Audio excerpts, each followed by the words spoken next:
Hi students, welcome back to our channel. இன்றைக்கி இந்த வீடியோவில் 4ஆம் வகுப்பு தமிழ் பயிற்சி புத்தகம் அதுதான் பார்க்க போகிறோம். ஓகேங்களா? So 4th standard Tamil work sheet answer பார்த்தலாம். ஆல்ரெடி வந்து 2nd 3rd தமிழ் எல்லாம் போட்டிருக்கேன், 8th போட்டிருக்கேன். ஓகேங்களா? பார்க்காதவங்க லிங்க் டிஸ்கிரிப்ஷனில் கிடைச்சிடும், செக் பண்ணி பாருங்கள்.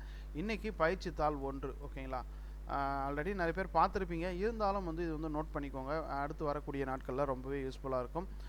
இது போல் அடுத்தடுத்த வீடியோக்கள் வேணும்னா நம்ம சேனலை மறக்காமல் சப்ஸ்கிரைப் பண்ணி பெல் ஐக்கானை கிளிக் பண்ணி வச்சுக்கோங்க. முதல் பயிற்சித்தாள் வந்து பார்த்தோம்னா அன்னை தமிழே அப்படிங்கிற டாப்பிக்கில் இருந்து விடை குறிப்பை பார்த்தலாம்.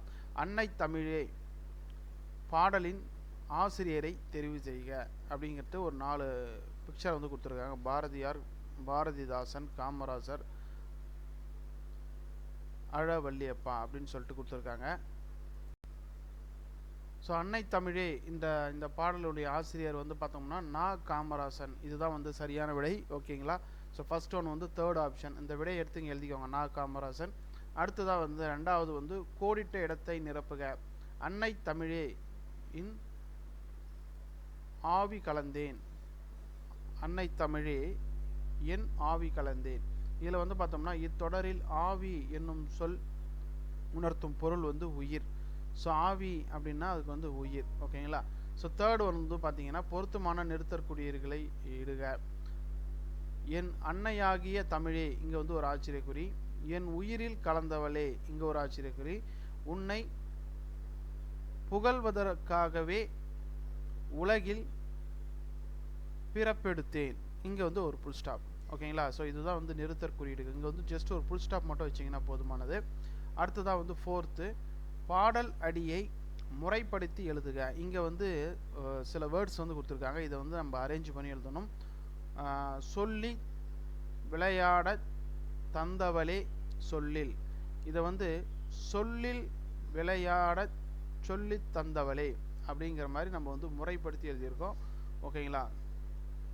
ஸோ இது வந்து ஃபஸ்ட்டு வந்துடும். விளையாட இது 2வதாக வந்துடும். சொல்லி தந்தவளே இது 3வது, இது 4வது. ஸோ இது வந்து அரேஞ்ச் பண்ணி எழுதிக்கோங்க. அடுத்து ஒரு தமிழும் கூட வந்து ஒரு பிக்சர் கொடுத்துருக்காங்க. இது ரெண்டும் பயன்படுத்தி ஒரு சொற்களை வந்து உருவாக்கணும். தமிழ் தாய் அப்படிங்கிற ஒரு வேர்டை வந்து உருவாக்கலாம், அல்லது தாய்னாலும் அன்னைனாலும் ஒன்று தான். ஸோ தமிழ் அன்னை அப்படிங்கிறதும் உருவாக்கலாம். ஸோ தமிழ் இது வந்து இந்திய நாடு இது. ஓகேங்களா? ஸோ தமிழ் நாடு அப்படிங்கிறத உருவாக்கலாம். ஓகேங்களா? அடுத்து கொஸ்டின் நம்பர் 6 வந்து பார்த்தோம்னா ஓரெழுத்து ஒருமொழி சொற்களை தெரிவு செய்து தொடரமைக்க. ஓகே, ஸோ பூ அப்படிங்கிறது ஓரெழுத்து ஒருமொழி. இது வந்து ஒரு சென்டென்ஸாக ஃபார்ம் பண்ணோம்னா ஒன்றுக்கு மேற்பட்ட சொற்களை பயன்படுத்தி நம்ம வந்து எழுதணும். ஓகேங்களா? 2ற்கு மேற்பட்ட சொற்களை பயன்படுத்தி. பூ பறித்தால் அப்படிங்கிறது ஒரு தொடர். ஓகேங்களா? தைன்றது ஓரெழுத்து ஒருமொழி. ஸோ தை மாதம் தமிழர் திருநாள் அப்படின்றத ஒரு சென்டென்ஸ் வந்து ஃபார்ம் பண்ணலாம். அடுத்து வா என்பது ஓரெழுத்து ஒருமொழி. வா கோவிலுக்கு போகலாம், இல்லை வா பள்ளிக்கு செல்லலாம், அதுபோல். ஓகேங்களா? எடுத்துக்காட்டு தீ எரிகிறது கொடுத்துருக்காங்க. இங்கே தீ இருக்குல்ல, தீ வந்து ஓரெழுத்து ஒருமொழி. தீ எரிகிறது அப்படி எழுதலாம். ஓகேங்களா? ஸோ பாடலை நிறைவு செய்க. இது வந்து கொஞ்சம் டெக்ஸ்ட் புக்கை வந்து ரெஃபர் பண்ணிக்கோங்க. ஓகேங்களா? ஸோ பாடலை நிறைவு செய்க. ஒரு நிமிஷம் இருங்க. இங்கே வந்து பாடல் வரிகள் கொடுத்துருக்காங்க, அதை வந்து நம்ம வந்து கம்ப்ளீட் பண்ணணும். ஓகேங்களா? இது வந்து நம்மளுடைய டெக்ஸ்ட் புக்கில் இருக்கும், அதை பார்த்துட்டு நம்ம ரெஃபர் பண்ணிக்க வேண்டியது ரொம்ப நல்லது. ஓகேங்களா? ஸோ இது வந்து ஒர்க் ஷீட் 1க்கு உண்டான விடை குறிப்பு. அடுத்த வீடியோவில் ஒர்க் ஷீட் 2க்கு உண்டான விடை குறிப்பை பார்த்தலாம். ஸோ தொடர்ந்து நம்ம சேனலை சப்ஸ்கிரைப் பண்ணுங்கள். தேங்க்யூ.